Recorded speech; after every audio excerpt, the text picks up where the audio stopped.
Bismillahirrahmanirrahim. Assalamualaikum warahmatullahi wabarakatuh. Alhamdulillahilladzi an'amana bi ni'matil iman wal islam. Wa nusalli wa nusallimu ala khairil anam Muhammadin wa ala alihi wa sahbihi ajma'in. Amma ba'd. Kaum muslimin yang semoga senantiasa dirahmati Allah Subhanahu wa taala. Segala puji hanya milik Allah yang masih melimpahkan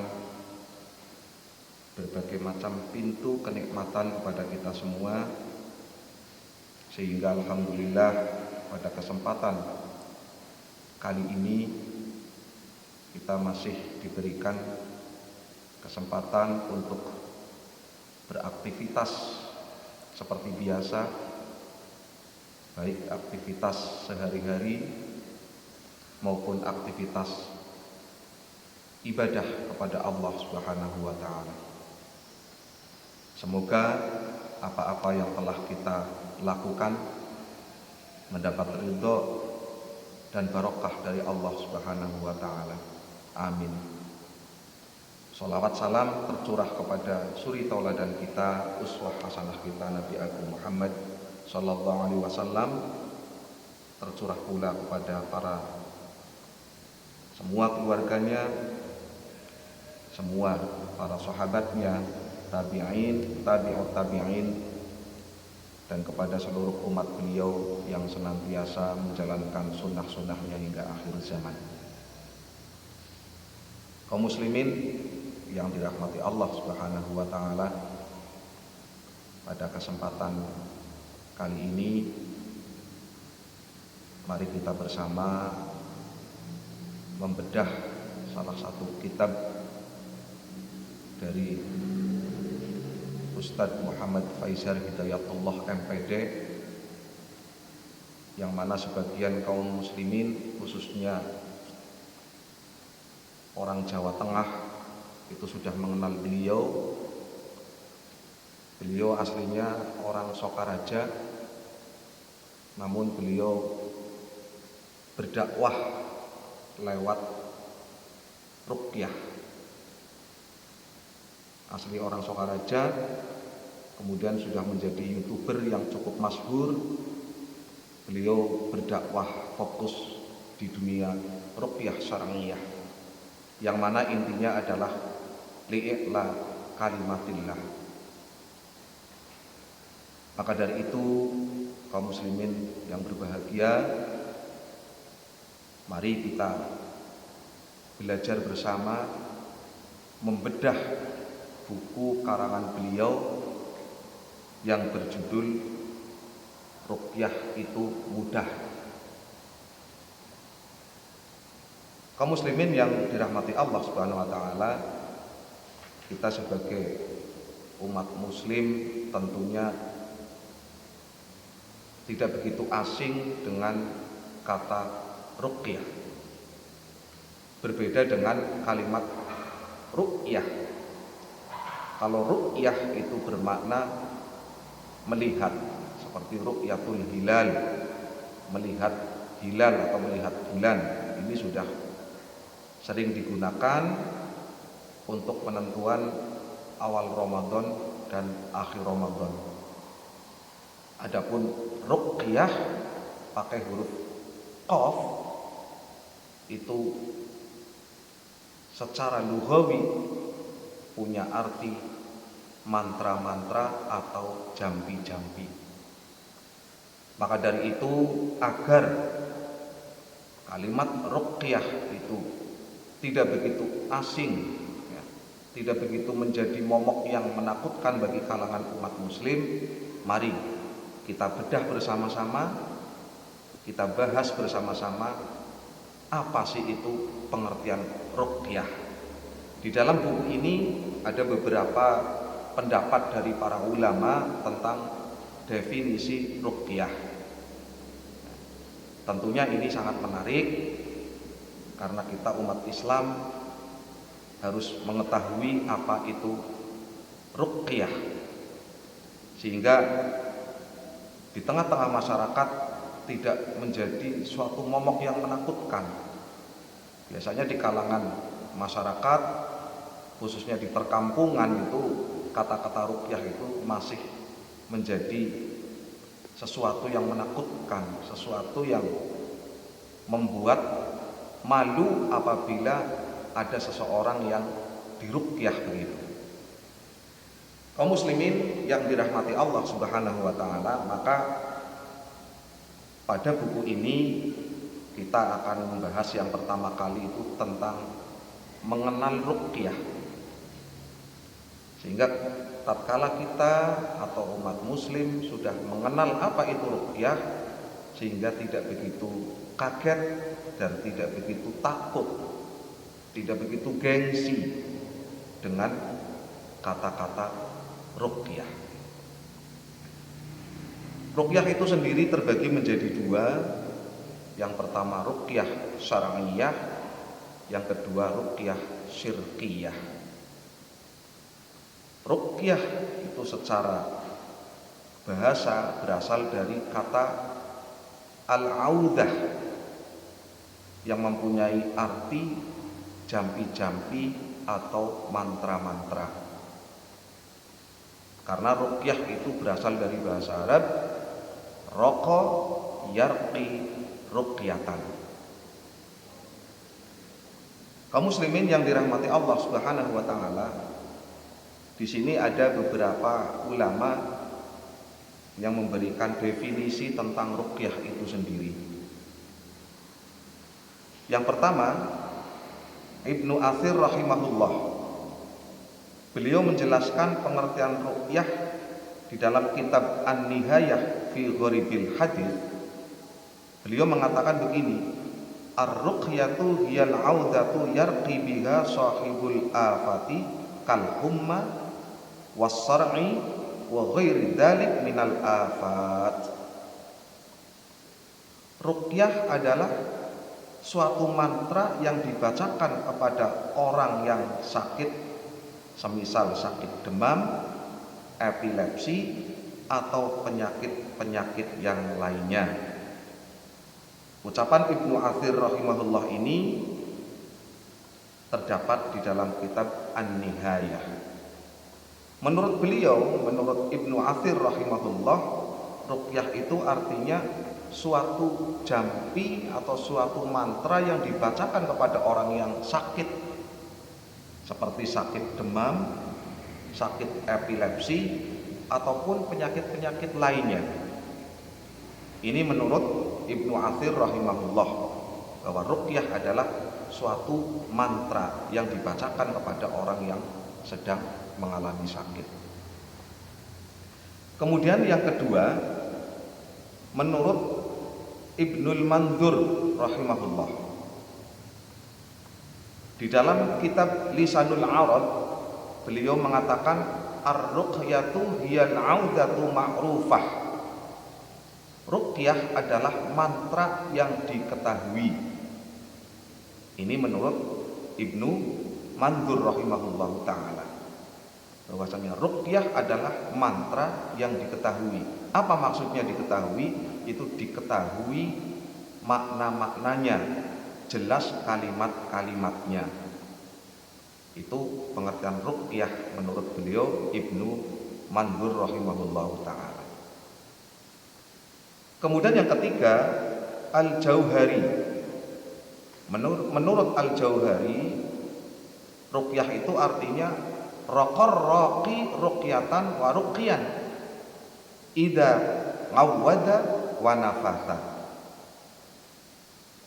Di dalam bahasa Arab dikatakan raqa ar-raqi ruqyatan wa ruqyan, yakni apabila ada seseorang yang menjampi sambil meniup pelan-pelan. Jadi ketika ada seseorang yang menjampi, memantra dengan ditiup pelan-pelan, itu dinamakan ruqyah menurut Al-Jauhari. Meniup secara pelan-pelan. Kemudian yang keempat, ruqyah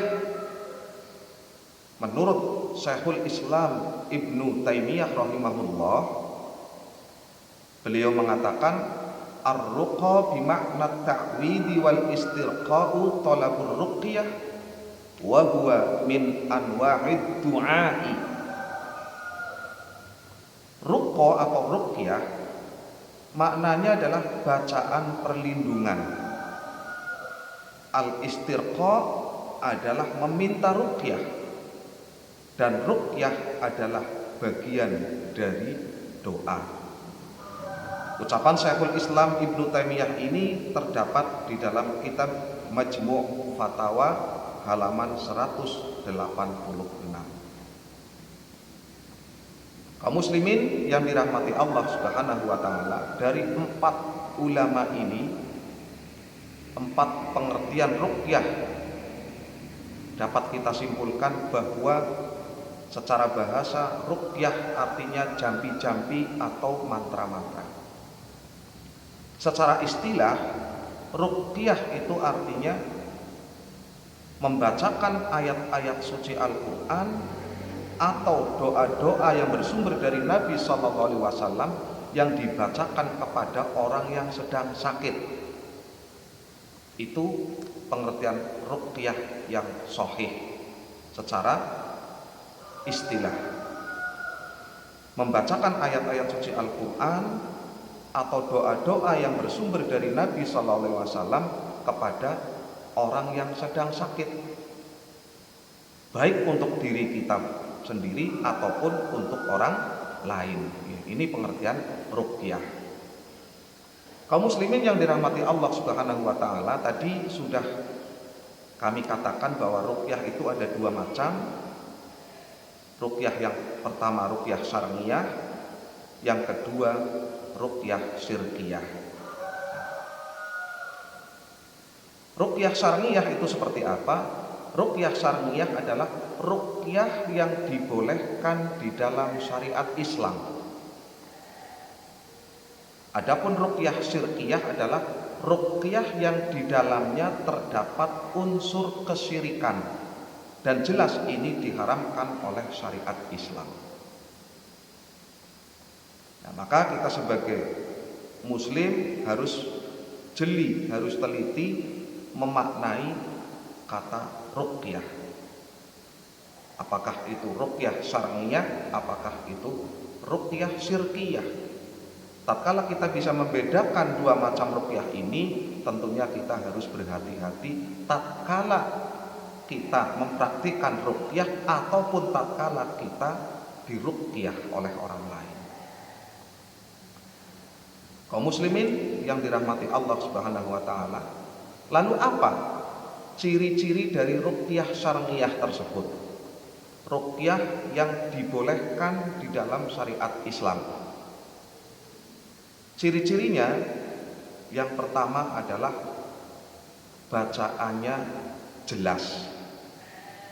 Tatkala ada orang yang meruqyah seseorang yang sedang sakit, bacaannya tidak jelas, maka ini perlu hati-hati. Kemudian ciri yang kedua, bersumber dari Al-Quran dan hadis yang sahih. Bersumber dari Al-Quran dan hadis, baik itu bacaan-bacaannya maupun metode-metodenya atau cara-caranya itu benar-benar bersumber dari Al-Quran dan Al-Hadis yang sahih. Kaum muslimin yang dirahmati Allah Subhanahu wa taala, nah, itu ciri-ciri yang kedua. Ciri-ciri yang ketiga dari ruqyah syar'iyah adalah tidak adanya syarat-syarat tertentu.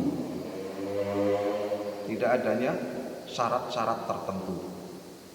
Apabila ada seseorang yang melakukan ruqyah, di dalamnya ada syarat-syarat tertentu, bahkan syaratnya itu di luar logika kita, maka hati-hati, itu adalah ruqyah yang tidak dibenarkan oleh Islam. Jadi ciri yang pertama, bacaannya jelas. Ciri yang kedua, bacaan-bacaannya atau cara-caranya itu sesuai dengan Al-Quran dan hadis. Yang ketiga, tidak ada syarat-syarat tertentu. Kemudian ciri yang keempat adalah tidak boleh menanyakan tanggal lahir si marqi. Kalau orang yang meruqyah namanya raqi, orang yang diruqyah namanya marqi. Apabila seorang raqi, seorang peruqyah mau meruqyah pasien, mau menanyakan tanggal lahir, menanyakan nama dan lain sebagainya, maka jelas, mohon maaf, itu ruqyah yang tidak dibenarkan oleh syariat Islam. Kaum muslimin yang dirahmati Allah Subhanahu wa taala. Kemudian ciri yang kelima dari ruqyah syar'iyah, ruqyah yang dibolehkan oleh syariat Islam adalah bacaan-bacaannya diketahui artinya oleh semua orang, khususnya oleh orang yang meruqyah dan orang yang diruqyah. Apabila bacaan-bacaannya itu tidak jelas, tidak diketahui maknanya, maka khawatir itu adalah jampi-jampi atau bacaan-bacaan yang mengandung kesyirikan kepada Allah Subhanahu wa taala. Itu diantaranya ciri-ciri ruqyah syar'iyah. Adapun ciri-ciri ruqyah syirkiyah adalah yang pertama, bacaannya tidak jelas. Bacaan-bacaannya tidak jelas. Kemudian yang kedua, cara-caranya atau metode-metodenya itu keluar dari Al-Quran dan Al-Hadis yang sahih. Kemudian ciri yang ketiga, ada syarat-syarat tertentu biasanya. Sekalipun syaratnya itu zikir, berpuasa, ya, sedekah dan lain sebagainya. Tapi apabila itu semua diniatkan untuk syarat pengobatan, maka itu menjadi ruqyah syirkiyah. Apalagi syarat-syaratnya itu yang tidak masuk akal. Ada yang syaratnya harus menyediakan ayam cemani, harus menyediakan beberapa butir telur, harus menyediakan kelapa muda dan lain sebagainya. Ini adalah syarat-syarat yang ditentukan di dalam praktek ruqyah, tapi yang tidak dibenarkan oleh syariat Islam. Kemudian ciri ruqyah syirkiyah yang keempat, itu bacaan-bacaannya tidak diketahui artinya. Baik orang yang membaca mantranya ataupun orang yang mendengarnya itu tidak mengetahui apa artinya. Nah ini, maka kita sebagai muslim harus benar-benar jeli dalam kita berikhtiar misalkan untuk menjemput kesembuhan melalui terapi ruqyah. Kita harus benar-benar jeli apakah ruqyah yang kita dapatkan atau yang dipraktekkan seseorang itu ruqyah yang syar'iyah atau ruqyah syirkiyah. Apabila kita menjumpai praktek ruqyah atau praktisi ruqyah yang tadi kita sebutkan syarat-syaratnya, bacaannya tidak jelas, ada syarat-syarat tertentu, menanyakan tanggal lahir, menanyakan nama lengkap orang tua, tinggalkan. Itu ruqyah yang tidak dibenarkan oleh agama Islam. Tapi apabila bacaan-bacaannya jelas, baik itu doa-doa Nabi ataupun ayat-ayat Al-Qur'annya itu jelas, kemudian tidak ada syarat-syarat tertentu, tidak ada istilah menanyakan tanggal lahir, menanyakan nama orang tua, bacaannya diketahui artinya, walaupun tidak memakai bahasa Arab, kita boleh memakai Asmaul Husna, kita boleh memakai bahasa Indonesia, kita berdoa kepada Allah, karena ruqyah itu doa. Tatkala diketahui maknanya, insya Allah itu termasuk golongan ruqyah yang syar'iyah, ruqyah yang dibenarkan atau diperbolehkan oleh syariat agama kita, yaitu agama Islam. Kaum muslimin yang dirahmati Allah Subhanahu wa taala, banyak kasus terjadi di tengah-tengah masyarakat itu memaknai, ya, kalau menurut Syekhul Islam Ibnu Taimiyah itu mengatakan ar-ruqa, ya, ruqyah itu merupakan doa, itu disalahgunakan oleh sebagian orang-orang yang tidak bertanggung jawab. Para dukun, para normal, ustadz tapi seperti dukun gitu. Digunakan ada istilah meruqyah barang hilang. Nah ini hati-hati. Tatkala ada orang yang merasa kehilangan suatu barang atau kehilangan salah satu anggota keluarga, kemudian ada yang meminta untuk diruqyah, ini tidak bisa. Tidak bisa ruqyah itu digunakan untuk mengetahui barang yang hilang, mengetahui keberadaan seseorang, itu tidak bisa. Itu tingkah polanya paranormal kalau seperti itu. Kalau ruqyah syar'iyah yang murni, itu ruqyah itu doa, mendoakan orang-orang yang sedang sakit, membacakan bagian ayat-ayat Al-Quran kepada orang yang sakit, itu di situ. Tapi kalau untuk meruqyah barang hilang, meruqyah langit agar tidak hujan misalkan, meruqyah langit agar turun hujan atau sebagainya, maka ini tidak dibolehkan. Maka jelas ini praktek ruqyah, doa yang tidak dibenarkan.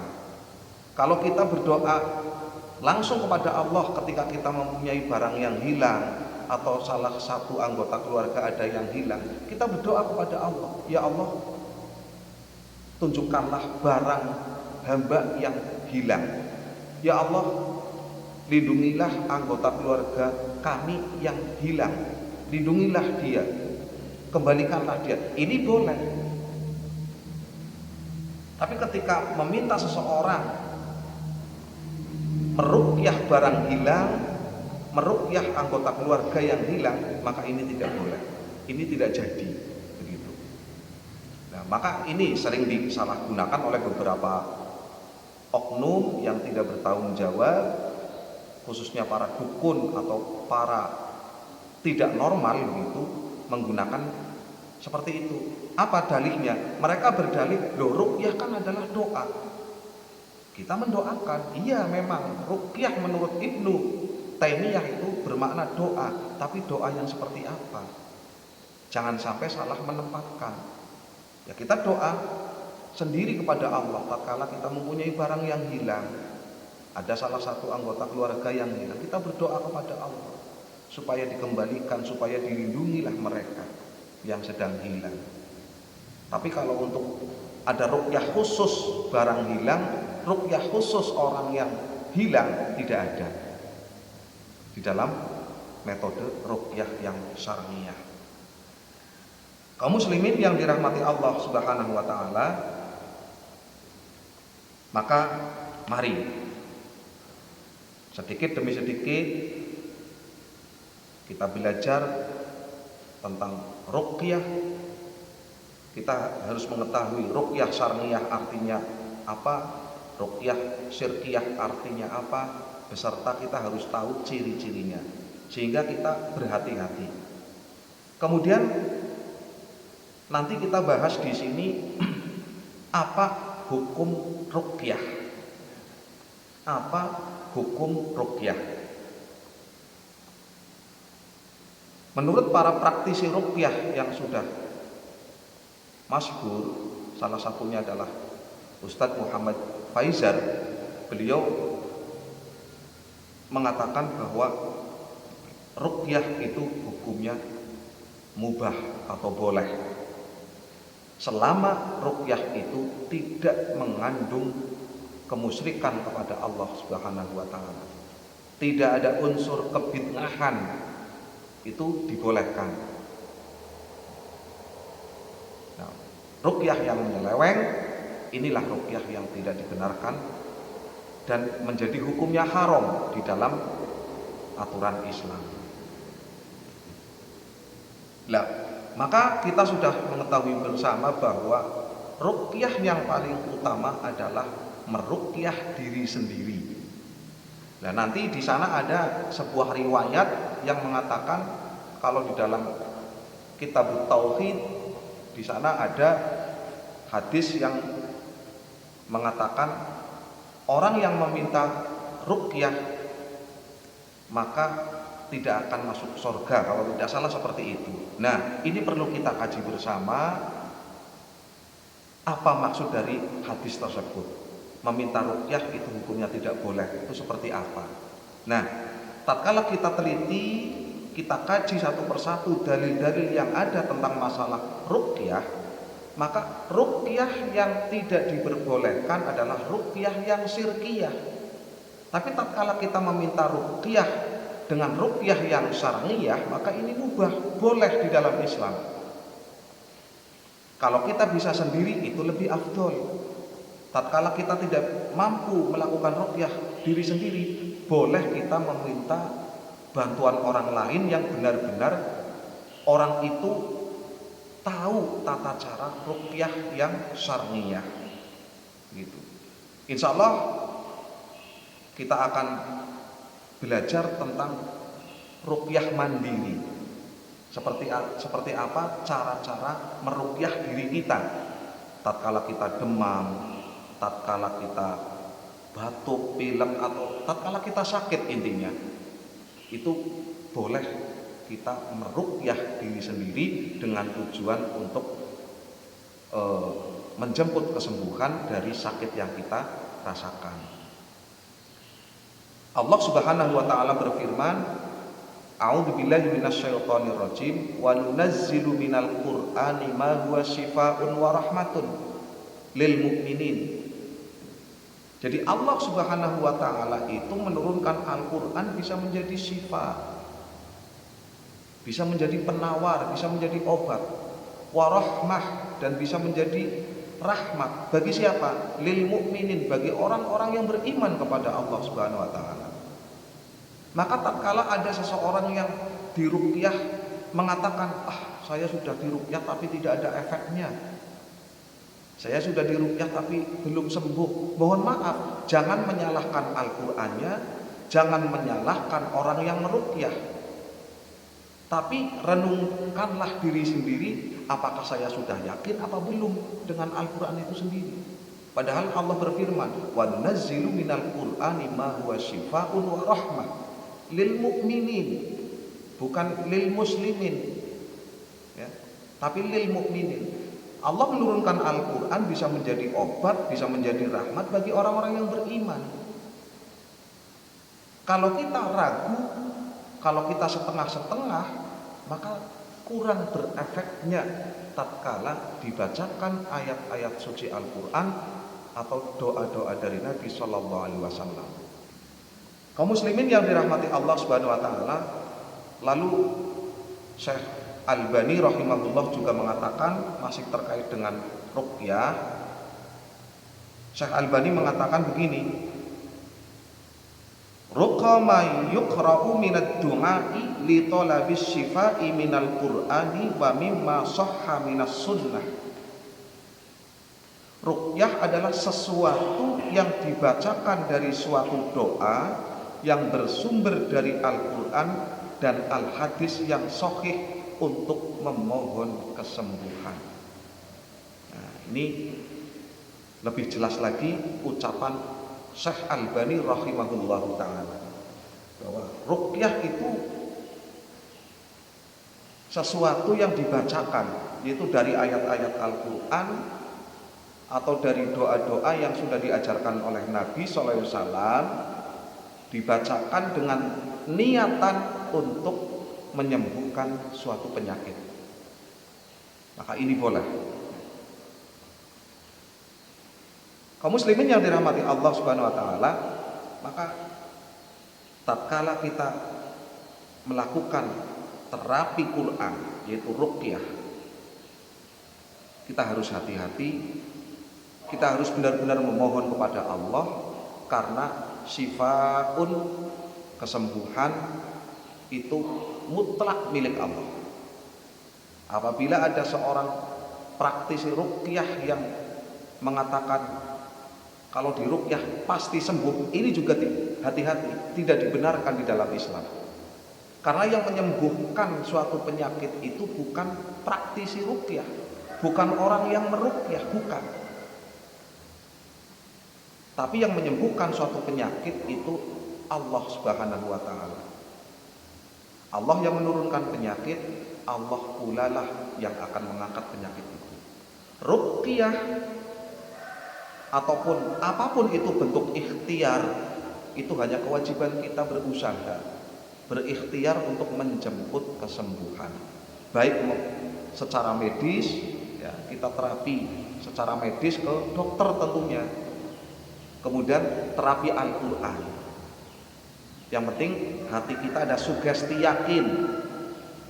yakin bahwasanya Allah menurunkan Al-Qur'an bisa menjadi obat segala macam penyakit, khususnya penyakit hati. Kaum muslimin yang dirahmati Allah Subhanahu wa taala, mungkin itu saja yang dapat kita sampaikan dalam membedah salah satu kitab karangan Ustadz Muhammad Faisal Hidayatullah MPD hafizahullah taala. Insyaallah pada pertemuan yang akan datang kita teruskan pembahasannya. Mudah-mudahan bermanfaat untuk kita semua. Kurang lebihnya mohon maaf. Wallahu a'lam bishawab. Subhanakallahumma wa bihamdika asyhadu an la ilaha illa anta astaghfiruka wa atubu ilaik. Assalamualaikum warahmatullahi wabarakatuh.